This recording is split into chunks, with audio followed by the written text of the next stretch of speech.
Hello friends, आज मैं आपको बताऊंगा कि फॉर्म 15G और 15H क्या होता है, ये बैंक में कब कब जमा करना होता है और इसको जमा करने से आपको क्या लाभ होता है। देखिए, फॉर्म 15G और 15H आपको TDS आपको बचाता है। मतलब अगर आप TDS नहीं पे करना चाहते अपने फिक्स डिपॉजिट पर, जो कि इंटरेस्ट इनकम होती है, अगर वो इंटरेस्ट इनकम 40,000 से ऊपर होती है तो बैंक आपका TDS काटने लगता है। तो आप क्या करते हैं, एक डिक्लेरेशन देते हैं 15G और 15H से बैंक को, ताकि बैंक आपका उस फाइनेंशियल ईयर में डिक्लेरेशन नहीं काटे।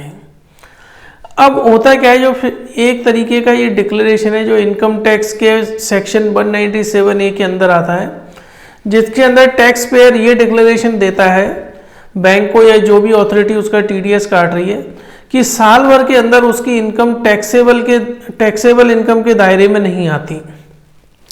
मतलब टैक्स का पेमेंट का स्लैब अगर 3 लाख से शुरू होता है या 5 लाख से शुरू होता है तो आपकी इनकम उस टैक्स टोटल इनकम सब सोर्स से मिला के उससे ज़्यादा नहीं होती।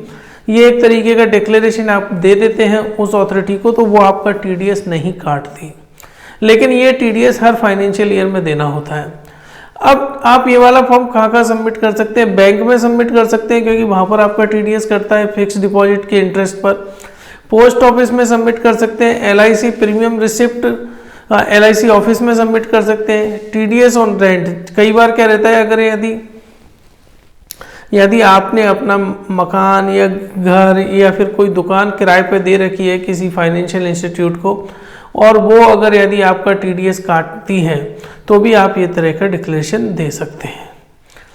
अब इसमें बात आती है दो तरह का, 15G और 15H। जैसा कि मैंने शुरू में 15G फॉर्म होता है अगर यदि आपकी उम्र 60 साल से नीचे है तो, प्लस अगर आपकी जो इंटरेस्ट इनकम है वो 40,000 से ऊपर हो रही है तभी आपका TDS करता है। तो आप तभी इस फॉर्म को तभी सबमिट करें तब अगर यदि आपकी इंटरेस्ट इनकम 40,000 से ज़्यादा हो रही हो बैंक में। तो senior citizen 15H form submit करते हैं। इनमें इनकम का क्राइटेरिया 50,000 है। अगर 50,000 से ज़्यादा उनकी इंटरेस्ट इनकम हो रही है बैंक के अंदर तो बैंक TDS काटेगा। अगर वो चाहते हैं TDS ना कटे तो वो फॉर्म 15H बैंक में जमा करवा दें। 15G इंडिविजुअल HUF के लिए होता है, फिर और 15H अगर आपकी उम्र 60 साल से ऊपर होती है तो।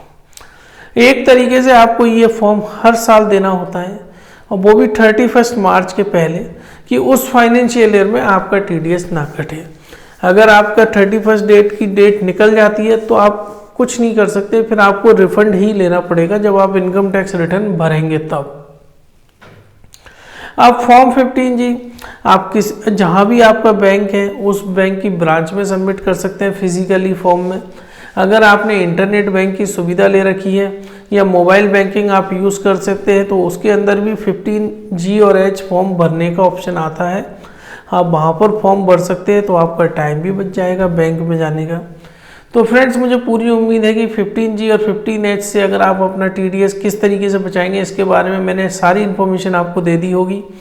प्लीज़ मेरा वीडियो आप अपने WhatsApp ग्रुप पे शेयर करें और मेरा चैनल सब्सक्राइब करवा के रखें बैंकिंग रिलेटेड इन्फॉर्मेशन के लिए। धन्यवाद फ्रेंड्स।